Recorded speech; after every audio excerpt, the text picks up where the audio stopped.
हम देख रहे हैं टर्मिनेशन ऑफ बेलमेंट। यहाँ तक हमारा ऑलरेडी हो चुका है। प्रीवियस लेक्चर्स में हम पढ़ रहे हैं सेकेंड यूनिट ऑफ चैप्टर। ठीक है, termination of bailment. A contract of bailment shall be terminated in the following circumstances. कब कॉन्ट्रैक्ट खत्म हो जाएगा बेलमेंट का? On the expiry of stipulated period, जो पीरियड बोला गया है उतने पीरियड में। हमने लास्ट लेक्चर्स में जो एग्जांपल लिया 5 डेज के लिए डॉगी को बाजू में रखे गए, तो 5 डेज जो आपने बताया, ये क्या बताया, उसका टाइम बता दिया कि इतने टाइम में कॉन्ट्रैक्ट क्या हो जाएगा, टर्मिनेट हो जाएगा। If the goods were given for a stipulated period, the contract of bailment shall be terminated after the expiry of stipulated period, such period. On the fulfilment of purpose, जो भी आपने purpose, जिस purpose के लिए दिया है, गाड़ी repairing के लिए दिया, गाड़ी रिपेयर होगी, बेलमेंट क्या हो गया, कार रिपेयर होगी, बेलमेंट का कॉन्ट्रैक्ट क्या हो गया, टर्मिनेट हो गया। If the goods were delivered for the specific purpose, the bailment shot terminate on the fulfilment of that purpose. Fulfilment of that purpose पे क्या हो जाएगा, टर्मिनेट हो जाएगा। बाय नोटिस, अब अगर आप कॉन्ट्रैक्ट को क्या करना चाह रहे हैं, कैंसिल करना चाह रहे हो, टर्मिनेट करना चाह रहे हो, तो क्या कर सकते हो, नोटिस कर सकते हो। वेयर द बेली, बेली को लग रहा है act in the manner which is inconsistent with the term of bailment. Bailee क्या कर रहा है, इनकंसिस्टेंट विद द टर्म्स जो है कॉन्ट्रैक्ट की, उसके अगेंस्ट जाके कुछ काम कर रहा है, तो baler can always terminate. Baler का तो ये राइट ही है कि वो टर्मिनेट कर दे contract of bailment by giving a notice to the bailee. और in case of gratuitous bailment के केस में can be terminated by the bailor at any time. Bailor किसी भी टाइम पे कर सकता है by giving a notice to the बेली।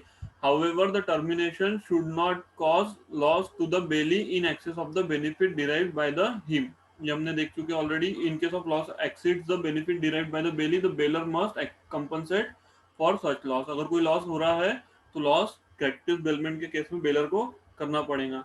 तो यहाँ पर जो लिखा है बाय नोटिस, बाय नोटिस कौन देगा, by notice by bailor. Bailor notice दे सकता है कि हमें क्या करना है, कैंसिल करना है, इसे टर्मिनेट करना है कॉन्ट्रैक्ट को। कब, अगर बेली इनकंसिस्टेंटली टर्म्स एंड कंडीशंस के साथ में फॉलो नहीं कर रहा है, तो बेलर टर्मिनेट कर सकता है। और in case of gratuitous bailment के केस में क्या कर सकता है, बेलर किसी भी टाइम कर सकता है। बस ये है कि अगर उस वजह से बेली को कोई बेनिफिट के ऊपर लॉस हुआ है, तो वो क्या करना पड़ेगा, बेलर को भर के देना पड़ेगा।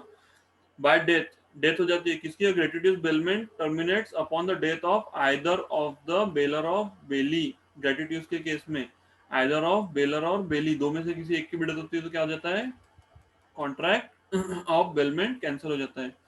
Destruction of subject matter, if the original condition of the belt goods does not exist or is destroyed, the contract of bailment is automatically terminated because the purpose will not be fulfilled or the performance of the contract is impossible. Destruction of subject matter मतलब, subject matter किसका, subject matter मतलब of goods। For example, घोड़ा दिया ठीक है, higher पे, और घोड़ा ही मर गया, उस केस में क्या हो जाएगा, contract of bailment comes to an end if the original condition of bailed goods does not exist or destroyed। जो ओरिजिनल कंडीशन थी वो सेम नहीं रही, गुड्स की क्या होगी, डिस्ट्रॉय होगी। The contract of bailment is automatically terminated, automatically terminate हो जाएगा because the purpose will not be fulfilled और the performance of contract is impossible. अब यहाँ पर फाइंडर ऑफ द गुड्स एक कंसेप्ट और है, क्या बोलता है कि finder of the goods, in case अगर आपको कोई गुड्स रास्ते पे पड़ा मिले या कहीं ऐसे ही मिल जाए, तो वो क्या, वो गुड्स आपका हो जाता है, नहीं, वो गुड्स, उस गुड्स के लिए आप बाय लॉ, बाय क्या कहते हैं, बाय डिफॉल्ट क्या हो जाते हैं, बेली बन जाते हैं, और जो उसके ओनर है उसको रिटर्न करने के लिए लायबल रहते हैं। Finder of the lost goods, right of the finder of lost goods may sue for specific reward offered. लेकिन अगर यहाँ पर बोला गया है, मैंने जो इसके पहले बताया वो कॉजी कॉन्ट्रैक्ट है, और यहाँ पर बोला गया है कि राइट ऑफ, बात कर रहा है right of finder of the lost goods. कोई लॉस्ट गुड्स है जो कि आपने ढूंढ के दिया, तो आप क्या कर सकते हो, केस फाइल कर सकते हो, स्पेसिफिक रिवार्ड जो ऑफर किया गया था। फॉर एग्जाम्पल, किसी का किसी ने किसी चीज के लिए, गुड्स के लिए रिवॉर्ड रखा कि फोन घूम गया या फिर कार चोरी हो गई है, ढूंढ के देने वालों को इतने का इनाम, ऐसा सुनते हैं ना। तो उस केस में जो फाइंडर है उसको क्या मिलता है, रिवार्ड मिलता है। लेकिन अब रिवार्ड ऑफर किया और उसे पे नहीं कर रहा है जिसने अनाउंस किया है, तो क्या कर सकता है, फाइंडर केस फाइल कर सकता है। पढ़ते हैं आगे हम section 168। The finder of the goods has no right to sue the owner for compensation for the trouble and expense voluntarily incurred by him to preserve the goods and to find out the owner, but he may retain the goods against the owner until receives such compensation, and where the owner has offered a specific reward for the return of the goods lost, the finder may sue for such reward and may retain the goods until he receive it। तो जो finder of the goods है उसको जो भी खर्चे करने पड़े voluntarily, ठीक है, जो भी ट्रबल और खर्चे करने पड़े voluntary incurred by him to preserve the goods, goods को प्रिजर्व करने के लिए, preserve the goods and to find the owner, but he may retain the goods against the owner until receive such compensation. तो जब तक कि उसको compensation नहीं मिलता है वो क्या कर सकता है, रिसीव क्या कर सकता है, गुड्स को रिटेन कर सकता है, retain the goods until receive the compensation, जब तक के कंपनसेशन ना मिले। साथ साथ में अगर उसने कोई रिवार्ड अनाउंस किया होगा तो उस रिवार्ड के लिए भी क्या कर सकता है, has offer a specific reward for the return of goods loss, the finder में सू फॉर द रिवार्ड। तो नो राइट टू सू किसके लिए बोलता है, कि जो आपने खर्चा किया उसके लिए आप केस फाइल नहीं कर सकते हो। फॉर एग्जाम्पल मैंने बोला कि मेरा डॉगी घूम गया है, मैंने बोला मेरा डॉग क्या हो गया, घूम गया है, लॉस्ट हो गया है, जो भी ढूंढ के देगा उसको मैं 5,000 रुपये इनाम दूंगा। अब आपने डॉग को ढूंढा, आपको मेरा डॉग मिला और आपने उसको मेरे तक पहुंचाने के लिए सपोज करो 1,000 रुपीज खर्चा किया, तो ये 1,000 जो आपने खर्चा किया ये आपको मिलना चाहिए वापस, कंपनसेट होना चाहिए, यस 100% होना चाहिए। लेकिन ये 1,000 रुपये वापस क्लेम करने के लिए आप मुझे केस फाइल कर सकते हैं क्या, नहीं, ठीक है। लेकिन जब तक कि मैं आपको 1,000 रुपये पे नहीं कर सकता हूँ जो भी आपने खर्चा किया है उसको प्रिजर्व करने के लिए या मुझे ढूंढने के, तो तब तक आप क्या कर सकते हो, गुड्स अपने पास फिजिकली रख सकते हो। लेकिन ये 5,000 रुपए जो मैंने अनाउंस किया था एज अ रिवार्ड मैं आपको नहीं दे रहा, आप इसके लिए मुझ पर केस फाइल कर सकते हो, सू कर सकते हो, यस 100% कर सकते हो। पढ़ के देखो अब, the finder of the goods has no right to sue the owner for compensation for trouble और expense voluntary incurred by him to preserve the goods and to find out the owner but may retain the goods against the owner until receives such compensation। जब तक compensation नहीं मिलेगा तब तक ये goods retain करके रख सकता है। And where the owner has offered a specific reward for return of goods, the finder may sue for such reward and may retain the goods until he receives the reward। Analysis: the finder of lost goods can ask for reimbursement for expenditure incurred for preserving the goods, but also for searching the true owner। जो true owner है उसका search करने के लिए, उसको ढूंढने के लिए जो भी खर्चा हुआ है वो रियम्बर्स कर सकता है। If the real owner refuse to pay the compensation, finder can not sue but retain the goods so found. जब तक ये गुड्स का जो खर्चा है वो नहीं देता तब तक ये गुड्स अपने पास रख सकता है, लेकिन केस फाइल नहीं कर सकता है। Further, where the real owner has announce any reward, the finder is entitled to receive the reward. The right to collect the reward is primary and superior right, even more than the right to seek the reimbursement of expenditure। तो right of जो reward है वो क्या है, मोर superior है, इसके लिए वो केस भी फाइल कर सकता है, other than reimbursement of expenditure से भी बड़ा राइट है ये रिवार्ड का, क्योंकि रिवार्ड अनाउंस किया तभी उसने जाके गुड्स फाइंड करने के लिए मेहनत किया। When the finder of any commonly on sale may sell it, when the finder of things commonly on sale may sell it। क्या बोलता है, when a thing which is commonly the subject of sale if lost, if the owner cannot with reasonable diligence be found or he refuses upon demand to pay the lawful charges to the finder may sell it। क्या बोलता है कि अगर कोई ऐसा goods है जिसे बेचा जा सकता है और क्या करता है, जो ओनर है वो क्या कर रहा है, ओनर नहीं मिल रहा ढूंढ ढूंढ के भी, या फिर ओनर अपना गुड्स वापस लेने से मना कर रहा है, या फिर जो उसने लॉफुल चार्जेस लगे हैं फाइंडर को ओनर नहीं भर के दे रहा है, तो उस केस में क्या कर सकता है, एक राइट है फाइंडर के पास में क्या, कि वो क्या कर दे, गुड्स को बेच दे, सेल कर दे। When the things in danger of perishing और losing the greater part of its value. Perishing nature का है, पेरिशिंग नेचर मतलब जो जिसकी लाइफ कम है, ठीक है। तो उस केस में क्या करना है, उस केस में फाइंडर क्या कर सकता है, बेच सकता है, यस बेच सकता है, या फिर कोई ऐसा डेंजर पे है कि उसका जो गुड्स है उसकी क्या हो रही है, ग्रेटर पार्ट क्या हो रहा है, लूज हो रहा है, उस केस में भी उसको सेल आउट किया जा सकता है। When the lawful charges of the finder in respect of things found amount of the two third of the value, जो लॉफुल चार्जेस है वो क्या है, two third of its value. For example, आपको मेरा मोबाइल लॉस्ट हो गया, मैंने बोला मोबाइल ढूंढ के दो, जो मोबाइल ढूंढ के लाएगा क्या कहते हैं उसके लिए इनाम या फिर विदाउट रिवार्ड में भी इनकेस है। फॉर एग्जांपल मोबाइल है 10,000 का और आपको मोबाइल को ढूंढने के लिए खर्चा ही 8,000 रुपये आ गया है, ठीक है।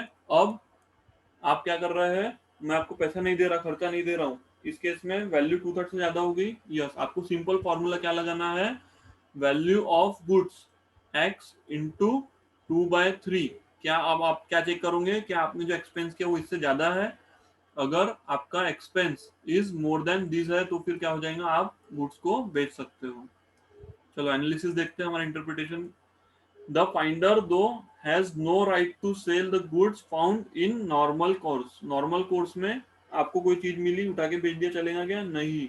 ही में sell goods if the real owner can not be found with the reasonable effort. Real owner नहीं मिल रहा है, can not be found with, और वो भी कब, रीजनेबल ओनर के साथ में, रीजनेबल एफर्ट्स के साथ में। आप कोशिश कर रहे हो ढूंढने की लेकिन फिर भी नहीं मिल रहा है, या फिर owner refuses to pay the lawful charges, जो चार्जेस बनते हैं वो नहीं दे रहा है ओनर, उस केस में आप गुड्स बेच सकते हो।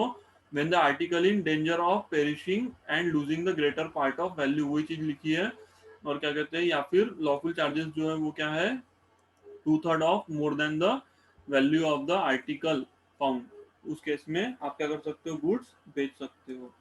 तो बाय डिफॉल्ट अगर आप फाइंडर ऑफ द गुड्स हो, आप क्या बन जाते हो, बेली बन जाते हो, आप ओनर को रिटर्न करना पड़ता है आपको, ठीक है। अगर आपको रिटर्न कर रहे हैं गुड्स तो आपने जो भी लॉफुल चार्जेस खर्चे किए हैं आप रियम्बर्स करवा के लेंगे।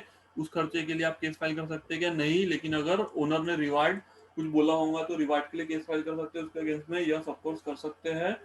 क्या आप गुड्स को बेच सकते हैं, सिर्फ दो कंडीशन में बेच सकते हैं कि गुड्स कैसा है, पेरिशेबल नेचर का है, ऐसा है कि जो क्या हो जा रहा है, जिसकी लाइफ खत्म हो जा रही है ओवर द पीरियड रखने से। फॉर एग्जांपल सब्जी भाजी क्या होता है, पेरिशेबल है, ज्यादा समय तक के रखो तो क्या हो जाती है, उसका एग्जिस्टेंस, उसकी वैल्यू खत्म हो जाती है। तो उस केस में इस टाइप का कोई गुड्स है तो आप बेच सकते हैं, यस बेच सकते हैं। या फिर आपने जो लॉफुल चार्जेस खर्चे किए हैं वो उस गुड्स की वैल्यू के टू थर्ड से ज्यादा है, तब भी आप बेच सकते हैं, यस 100% बेच सकते हैं। अब अपन ने ऊपर एक पॉइंट पढ़ा था जनरल लीन और पर्टिकुलर लीन का, वही कंसेप्ट यहाँ पर डिटेल में दिया हुआ है, जनरल लीन और पर्टिकुलर लीन। जनरल लीन कब बताया था, अपन ने देखा था कि जब लेबर इन्वॉल्व है, एक्सरसाइज ऑफ लेबर और स्किल, कोई लेबर या स्किल लगाया, उसमें अपन ने कार का एग्जांपल लिया था लास्ट लेक्चर में, ठीक है।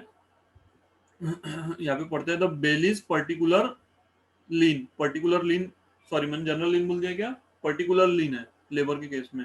Where the bailee has in accordance with the purpose of bailment rendered any service involving the exercise of labour और skill in respect of goods bailed, he has in the absence of contract to the contrary. अगर इसके against में कोई contrary contract नहीं हुआ है तो क्या राइट है बेली के पास में, right to retain such goods until receives due remuneration. जो भी रेम्यूनरेशन बनता है वो अगर बेली को जब तक नहीं मिलता है, बेली ने लेबर लगाया है तो क्या कर सकता है, रिटेन कर सकता है गुड्स को for the service he has rendered in respect of them.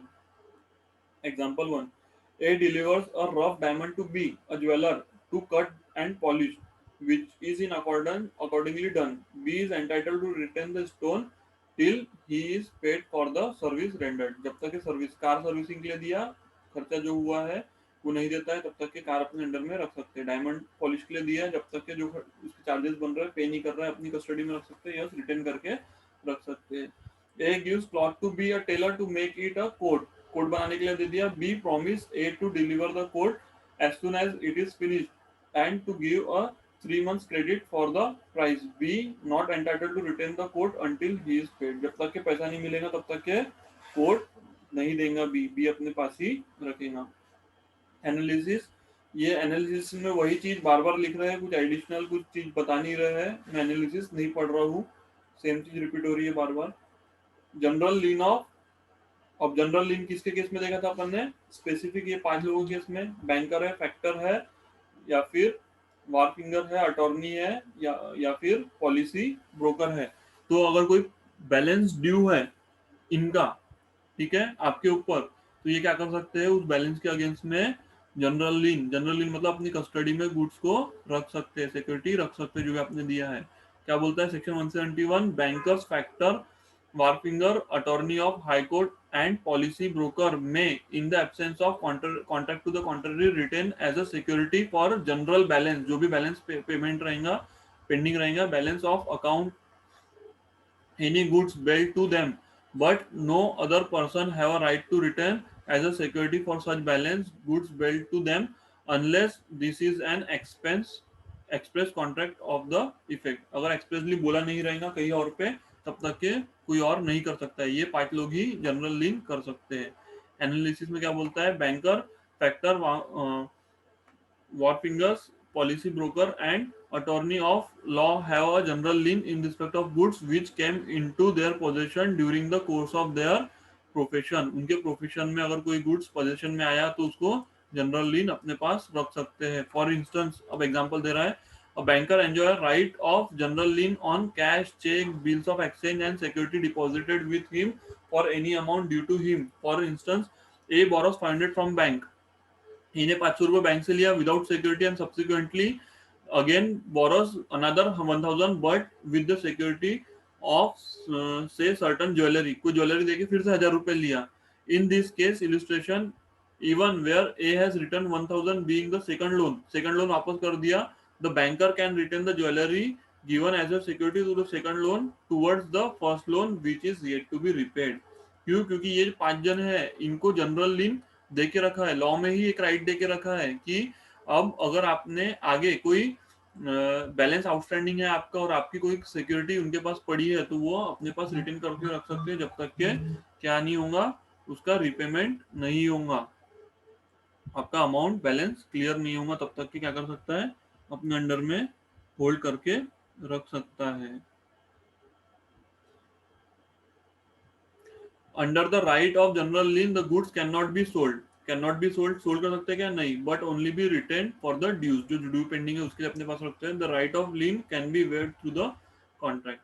Right of lien लेकिन को आप क्या कर सकते हो, कॉन्ट्रैक्ट के थ्रू खत्म कर सकते हो। अगर आप आपके कॉन्ट्रैक्ट में लिख दे ऐसा कि सेकंड लोन जब ले रहा है तभी उसने लिख दिया कि भैया मैं ये 1000 रुपए पे करने हैं तुझे, मुझे गुड्स वापस करना पड़ेगा, पहले वाले 500 रुपए के लिए तू इसे जनरल लीन एक्सरसाइज नहीं करेगा, बैंकर एक्सरसाइज नहीं करेंगी, तो फिर उस केस में वैलिड रहेगा क्या, यस वैलिड रहेगा। क्यों? क्योंकि यहाँ पर उन्होंने लिख दिया है unless contrary to the contract, मतलब अगर कॉन्ट्रैक्ट में अगर वैसा उन्होंने लिख दिया तो in the absence of contract to the contrary, अगर उन्होंने वैसा लिख दिया कि भैया ये पुराने 500 रुपए के लिए आप गुड्स को होल्ड नहीं करोगे, हमारा गुड्स वापस कर दोगे, उस केस में वो एक्सेस कर सकता है कि जनरल लीन नहीं। डिफरेंस बिटवीन दोनों के डिफरेंस, एक जनरल लीन सेक्शन 171 गवर्न करता है और पर्टिकुलर लीन सेक्शन 170 से, ठीक है। जनरल लीन के केस में देखा था अपन ने क्या, general lean alludes to the right to keep the possession of the goods belonging to other against the general balance of account। किस चीज के लिए, जनरल बैलेंस के लिए। लेकिन यहाँ पर पर्टिकुलर लीन किसके लिए होते हैं, implies the right to of the बेली, बेली को राइट मिल रहा है to retain specific goods billed for non payment of amount। Specific goods कौन से देखे थे अपन ने, जहाँ पर लेबर इन्वॉल्व है और वो भी क्यू लीन कर रहा है नॉन पेमेंट ऑफ अमाउंट के लिए। General lien is not automatic, ये ऑटोमेटिक होता है क्या, but is recognize through the agreement, agreement के थ्रू होता है। It is exercise by the bailee only by the name.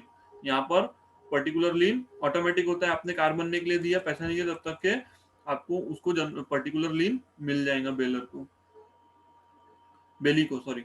It can be exercise against the goods even without involvement of labour और skill, without involvement of labour skill हो सकता है, यहाँ पर लेबर और स्किल का इन्वॉल्वमेंट होना चाहिए। Only such person as specified, किस सेक्शन 171 में, कौन, banker, factors, wharfingers, bank, policy broker, ये सब जो है सिर्फ ये लोग ही कर सकते हैं। यहाँ पर क्या हो सकता है, पर्टिकुलर लीन कौन कर सकता है, बेली, फाइंडर ऑफ द गुड्स जब तक उसको एक्सपेंस नहीं मिल रहा है, प्लेजी जिसके पास में आपने गुड्स प्लेज किया है, अनपेड सेलर, या फिर एजेंट या फिर पार्टनर, ये सब क्या कर सकते हैं, पर्टिकुलर लीन कर सकते हैं जहां पर भी लेबर और स्किल इन्वॉल्व है। अभी हमने देखा था, कंसेप्ट देख लिया बेलर और बेली का, कॉन्ट्रैक्ट ऑफ बेलमेंट का। अभी प्लेज। प्लेज मतलब आप क्या कर रहे हैं, किसी के पास में, हमने हिंदी वर्ड है उसके लिए क्या करना, गहान रखना मराठी में, मतलब कि आप उसको किसी के पास एज अ सिक्योरिटी दे रहे हो। प्लेज किस चीज का होगा, सिर्फ और सिर्फ मूवेबल गुड्स का। अपन पढ़ते हैं आगे। प्लेज, प्लेज में कौन रहता है, पावनर, पावनी। क्या बोलता है, the bailment of goods as a security. आप क्या कर रहे हो, बेलमेंट ऑफ गुड्स ही कर रहे हो, लेकिन क्या कर रहे हो, as a security for the payment of debt. कोई आपने लोन लिया, उसके अगेंस्ट में सिक्योरिटी दे रहे हो, या फिर परफॉर्मेंस प्रॉमिस, कोई प्रॉमिस के परफॉर्मेंस कि हम ये प्रॉमिस फुलफिल करेंगे, परफॉर्म करेंगे, उसका क्या कर रहे हो, सिक्योरिटी दे रहे हो। ठीक है, कोई गुड्स बेल कर रहे हो, उस कॉन्ट्रैक्ट को क्या कहा जाता है, प्लेज। ठीक है, the baler is in this case called the pawnor. Baler को क्या हो गया, क्या बोला है, पाउनर बोला है। ओ आर ध्यान रखना, ट्रांसफरर, बेलर वही pawnor. The bailee is called pawnee, double E, transferee, जो ट्रांसफर है वही बेली रहेगा, वही पाउनी रहेगा। प्लेज के केस में बेलर बेली की जगह नाम यूज किया जाएगा, पाउनर और पाउनी। एनालिसिस, एनालिसिस में क्या बोलता है, pledge is variety, pledge is a variety और species of bailment. It is a bailment, मतलब बेलमेंट के टाइप है, bailment of the goods as a security for the payment of debt और performance of a promise. The person who pledge और bails is known as the pledger और a person और अ pawnor. उसका pleasure भी बोल सकते हो जिसने प्लेज किया, या फिर पाउनर भी बोल सकते हो। Person who pledge, the person who pledge, जिसने प्लेज किया है फिर बेल किया है। द बेली, जिसे गुड्स मिला है, उसको क्या कहा जाएगा, प्लेजी या फिर पाउनी। नोट कर लो, ये ध्यान में रखना। In pledge there is no change in ownership, ownership change हो रही क्या, नहीं, सेम बेलमेंट है। ठीक है, under the exceptional circumstances the pledgee has the right to sell. लेकिन कुछ सर्कमस्टेंसेस है, एक्सेप्शनल सर्कम, जिसमें प्लेजी को राइट आ जाता है, राइट टू सेल का। The property pledge, section 172 to 182 of the Indian Contract Act 1872 deal with the specifically with the bailment of pledge.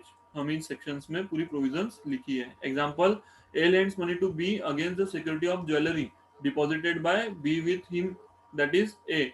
This bailment of jewellery is a pledge as a security for lending the money. B is the pawnor and A is a pawnee. हम normal life में case देखते हैं jeweller के पास में, जो सराफा jewellers रहते हैं, आप उनके पास में आपका गोल्ड रख के क्या कर सकते हैं, पैसा लोन ले सकते हैं, डेट ले सकते हैं उनसे, और उसके अगेंस्ट में आपको उनको इंटरेस्ट देना है। और जब तक आप पैसा रिपे नहीं करते, तब तक आपका गुड्स क्या रहेगा, आपकी ज्वेलरी क्या रहेंगी, उनके पास जमा रहेंगी।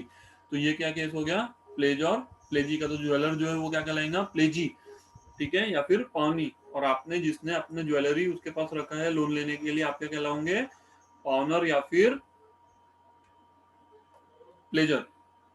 ठीक है, इसेंशियल ऑफ प्लेज। अब जैसे कि हमने इसेंशियल्स ऑफ बेलमेंट देखा, इसेंशियल ऑफ कॉन्ट्रैक्ट देखा, वैसे ही इसेंशियल्स ऑफ प्लेज की क्या क्या कंडीशंस फुलफिल होनी चाहिए एक कॉन्ट्रैक्ट ऑफ प्लेज होने के लिए। Since the pledge is the special kind of bailment, bailment का ही कोई टाइप है, therefore all the essential of the bailment are also essential of the pledge. और बेलमेंट जब पढ़ा हमने, उसमें क्या पढ़ा था, बेलमेंट क्या है, ये कॉन्ट्रैक्ट है, इसलिए जो इसेंशियल ऑफ कॉन्ट्रैक्ट है वो भी फुलफिल होने चाहिए बेलमेंट के लिए, और इस प्लेज के लिए इसेंशियल ऑफ बेलमेंट है वो फुलफिल होने चाहिए। Apart from that the other essential of pledge are. अब उसके अलावा अदर इसेंशियल्स क्या है, आपको ये लाइन मेंशन करना है कि इसेंशियल ऑफ बेलमेंट को अप्लीकेबल है ही, उसके अलावा अदर इसेंशियल्स क्या है, there shall be a bailment of security against the payment और परफॉर्मेंस ऑफ द प्रॉमिस। क्या होना चाहिए, बेलमेंट फॉर सिक्योरिटी। बेलमेंट किस पर्पस के लिए कर रहे हैं, सिक्योरिटी देने के लिए। ठीक है, the subject matter of pledge is goods. सिर्फ और सिर्फ गुड्स का ही प्लेज होगा और किसी का नहीं। Goods pledge for a shall be in existence. और गुड्स जो प्लेज कर रहे हैं वो क्या होने चाहिए, एग्जिस्टेंस में होने चाहिए। ऐसा नहीं कि जो हम मैन्युफैक्चर करने वाले या फिर आने वाला है, उगने वाला है, जो एग्जिस्टेंस में ही नहीं, आप उसको प्लेज कर सकते क्या? नहीं, जिसका ऑलरेडी एग्जिस्टेंस है आप उसी को प्लेज कर सकते हैं। There shall be delivery of goods from pledger to pledgee, और साथ साथ में क्या होना चाहिए? डिलीवरी होना चाहिए प्लेजर से प्लेजी को। चार कंडीशन एडिशनली बोला गया है। क्या बोलता है? Bailment of for security. Bailment क्यों कर रहे हैं? सिक्योरिटी देने के लिए। फॉर डेप्ट, सिर्फ और सिर्फ गुड्स का ही प्लेज करेंगे, गुड्स एग्जिस्टेंस में होना चाहिए और साथ साथ में डिलीवरी ऑफ गुड्स देनी चाहिए। Essential of contract of pledge, there must be bailment of securities for a payment of debt, performance of a promise. क्या होना चाहिए? बेलमेंट ऑफ सिक्योरिटी होना चाहिए। Goods must be subject matter of the contract of pledge, goods होना चाहिए, goods existence में होना चाहिए और साथ साथ में डिलीवर होना चाहिए। सेम पॉइंट बोल रहा है। अब यहाँ पर भी जैसे हमने बेलर के, बेली के राइट्स देखे थे, ड्यूटीज देखी थी, हमको पढ़ना है पावनी, पावनर और पावनी के क्या राइट्स है। हम पहले पढ़ रहे हैं पावनी के राइट्स। पावनी मतलब कौन? पावनी मतलब कौन? जिसे गुड्स मिला है, जिसके पास आपने गुड्स प्लेज किया है। ठीक है, हमारे केस में हर जगह मैं एग्जांपल लूंगा ज्वेलर का। ज्वेलर जो है वो, right of pawnee can be classified as under the following heading. Right to retain the pledge goods. इसके पास क्या राइट है? कि गुड्स को रिटेन करके रख सके। The pawnee may retain the goods pledge not only for the payment of debt और performance of the promise but for the interest. किस किस के लिए? पेमेंट के लिए प्लस और इंटरेस्ट के लिए, दोनों के लिए वो क्या कर सके? रिटेन कर सके। And all necessary expenses include by him in respect of position और preservation of the goods pledge. और जो कोई भी नेसेसरी एक्सपेंसेस किए होंगे उसने, उसके लिए भी उसे क्या कर सके? गुड्स को प्लेज करके रख सके। तो किस किस चीज के लिए? एक तो उसने खुद ने जो डेट दिया है, पेमेंट दिया है, उसके ऊपर जो इंटरेस्ट अप्रूव हुआ है, उसके अलावा कोई उसने खर्चा किया है, इन सब चीजों के लिए पावनी क्या कर सकता है? गुड्स को अपने पास प्लेज करके रख सकता है, अपनी पोजीशन में रख सकता है, रिटेन करके रख सकता है। where M pledge stock of goods for certain loans from bank, bank से लोन लिया, the bank has a right to retain the goods not only for adjustment of the loan but also for the payment of interest। Loan के साथ साथ में, loan amount के साथ में interest के लिए भी प्लेज कर सकती है bank.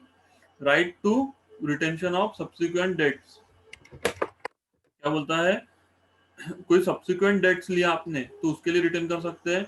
The pawnee shall not in the absence of contract to contrary, जब तक क्या इसके अलावा कोई कॉन्ट्रैक्ट नहीं होता contrary, return the goods pledge for any debt or promise other than the date of promise for which they were pledged, but such contract in the absence of anything of contrary shall be presumed in regard to subsequent advance made by the pawnee। मतलब क्या बोलता है? कि इससे पहले जो किया होगा आपने, फॉर एग्जाम्पल आप ज्वेलर के पास गए, आपने ज्वेलर के पास गए, आपने उसको बोला कि मेरे को 1000 रुपए उधार दे, विदाउट सिक्योरिटी दिया उसने, तो इसके अगेंस्ट में वो, उसके में राइट टू रिटेंशन है क्या? नहीं। आपने सेकंड लोन लिया 5000 रुपए का, इसके अगेंस्ट में कोई ज्वेलरी दे के आए, तो फिर सिर्फ और सिर्फ इसके अगेंस्ट में। लेकिन इसके बाद में जो सब्सिक्वेंट डेप्ट की बात कर रहा है, इसके आगे और आप जा जाके डेप्ट मांग रहे हैं, ज्वेलरी वही पड़ी है, बोला कि और 2000 रुपए दे, इस केस में क्या होगा? इन दोनों के लिए वो राइट टू रिटेंशन है, यस है। इसके पहले का जो अनसिक्योर्ड दिया हुआ है उसके अगेंस्ट में है क्या? राइट टू रिटेन नहीं। पढ़ के देखो अब। The pawnee shall not in the absence of a contract to that effect the retain the goods pledge for any debt और promise other than the debt और promise for which they are pledge. जिस promise, जिस purpose के लिए pledge किया है उसी purpose के लिए रिटेन कर सकता है, उसके अलावा नहीं कर सकता है pawnee retain. But such contract in the absence of anything to the contrary shall be presumed in regard of subsequent advances. इसके अलावा आगे में जो एडवांसेस देंगे उसके लिए पावनी कर सकता है क्या रिटेन? यस, 100% कर सकता है।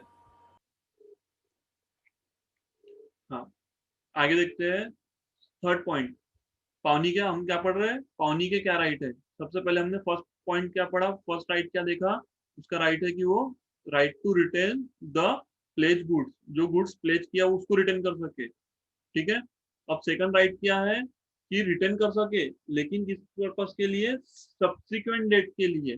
ऑलरेडी आपने इस पर्पस के लिए लोन लिया, 5000 रुपए के लिए गुड्स सिक्योर किया था, बाद में आपने सब्सिक्वेंट लोन और लिया, सब्सिक्वेंट डेट लिया, फिर जब तक कि सब्सिक्वेंट लोन पे नहीं होता, डेट पे नहीं होता, तब तक वो रिटर्न कर सकता है सिक्योरिटी, यस कर सकता है।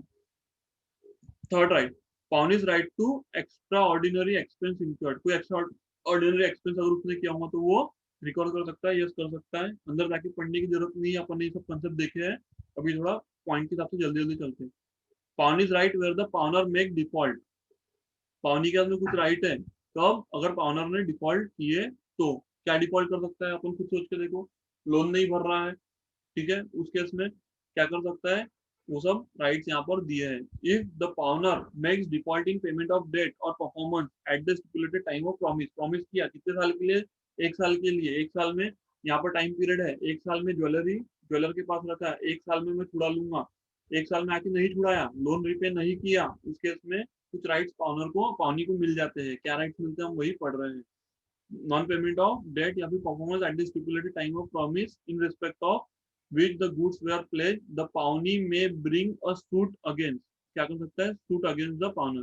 पावनी क्या कर सकता है? सूट फाइल कर सकता है अपॉन द डेट और promise and retain the goods pledge as a collateral security. उसको एज ए सिक्योरिटी अपने पास रिटेन करके रख सकता है। और साथ साथ में क्या बोलता है? May sell the things pledge और giving the pawnor reasonable notice of the sale. कब? Reasonable notice of sale. Notice of sale देते हुए कि भैया मैं, तूने गुड्स छुड़ाया नहीं, समय पूरा हो गया, 1 साल हो गया, तूने ज्वेलरी छुड़ाई नहीं है, या तो पैसा भर या फिर मैं आपका गुड्स क्या कर रहा हूँ? सेल कर दे रहा हूँ। नोटिस दे दिया, नोटिस के बाद में आप क्या कर सकते हो? गुड्स को सेल कर सकते हो। तो क्या क्या राइट दे दिया पावनी को? एक तो आप केस फाइल कर दो पावनर के अगेंस्ट में, या फिर सेकंड साथ साथ में एंड, और क्या राइट दिया? रिटर्न करके रखो गुड्स को।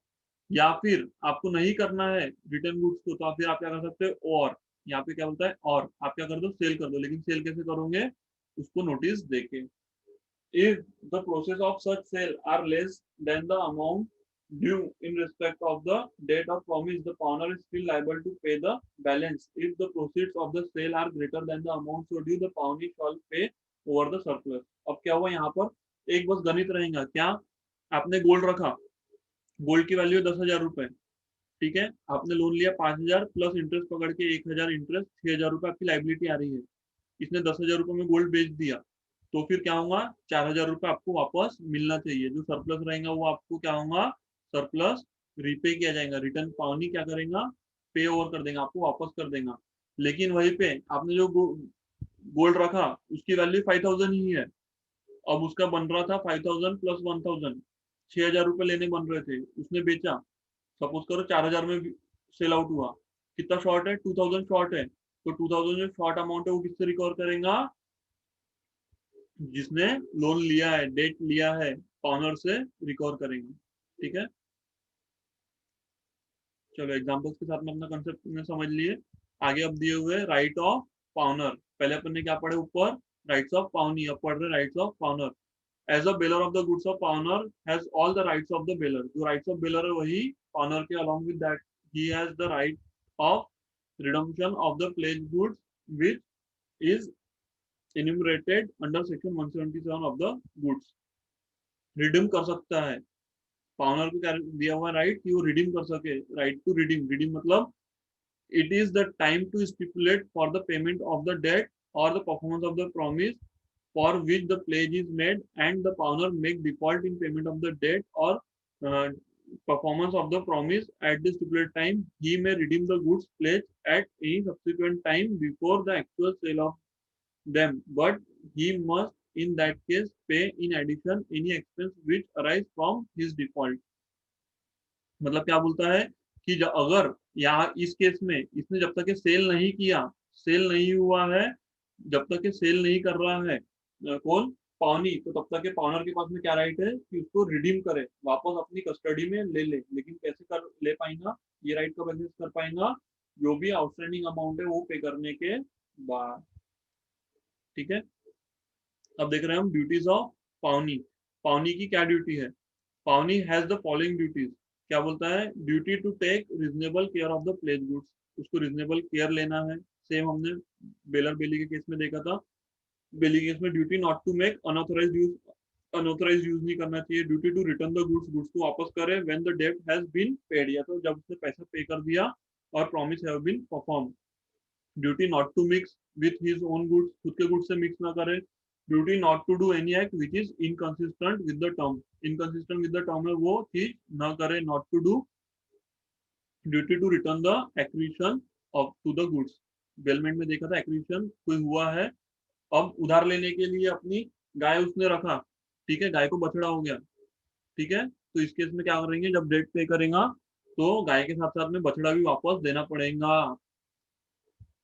अब देखते हैं हम ड्यूटीज ऑफ पाउनर। अभी हमने देखा ड्यूटीज ऑफ पाउनी, अब देख रहे हैं ड्यूटीज ऑफ पाउनर। ये मोर और लेस सेम है, बेलमेंट के जैसा उसका ही टाइप है, इसलिए मैक्सिमम पॉइंट्स यहाँ पर क्या हो रहे हैं, कवर हो रहे हैं। Pawner has the following duty. The pawner is liable to pay the debt or perform the promise as the case may be. Pawner क्या है, liability क्या है, liable to pay the debt or perform. ये उसकी duty है pawnor की। It is the duty of pawnor to compensate the pawnee, compensate करेगा for any extraordinary expenses. हमने देखा ये राइट है पाउनी का, और यहाँ पर ड्यूटी किसकी होगी, पाउनर की, एक्स्ट्रा ऑर्डिनरी एक्सपेंसेस पे करे। It is the duty of the pawnor to disclose all the fault, जो भी फॉल्ट है वो डिस्क्लोज कर दे। क्यों, क्योंकि पोजीशन जा रही है, उसको रखना है गुड्स अपने पास, तो डिफॉल्ट उसमें जो भी फॉल्ट है वो कम्युनिकेट कर दे। which may put the pawnee under the extraordinary risk. If the loss occurs to the pawnee due to defect in pawner's title of the goods, the pawner must indemnify the pawner. अगर loss हो रहा है किस वजह से, due to defect in pawnor's title of the goods, उसका खुद का माल ही नहीं है, चोरी का सोना लाके रख दिया, आके अब क्या हुआ, पुलिस वाले उठा के लेके गए, पैसा वैसा भरना पड़ा, उस केस में अब क्या करेंगे, ज्वेलर क्या करेगा, इंडेमनीफाई करके लेगा, किससे, पाउनी से। क्यों, क्योंकि उसके डिफेक्ट था उसकी ओनरशिप में। लास्ट पॉइंट है, if the pawnee sell the goods due to default of the pawnor must pay the deficit. हाँ, अब यहाँ पर सेल करने के बाद में कुछ जो भी प्लस माइनस सेटलमेंट है अपन ने ऊपर देखा था, तो ड्यूटी ऑफ पाउनर क्या है कि अगर डेफिसिट है कुछ, 5,000 का लोन है, 1,000 इंटरेस्ट है, 6,000 रुपए देना है, 4,000 में ही गोल्ड बिका, 2,000 रुपए क्या करना पड़ेगा, पाउनी को भर के देना पड़ेगा। पाउनर मस्ट क्या करेगा, पे करेंगे डेफिसिट किसको, पाउनी को। ठीक है, यहाँ तक हम स्टॉप करते हैं। हमारा प्लेज का कंसेप्ट, पाउनर पाउनी की ड्यूटीज राइट क्लियर हो गए। सेशन एक्सपायर हो रहा है, कोई डाउट्स होगा तो पूछ सकते हैं।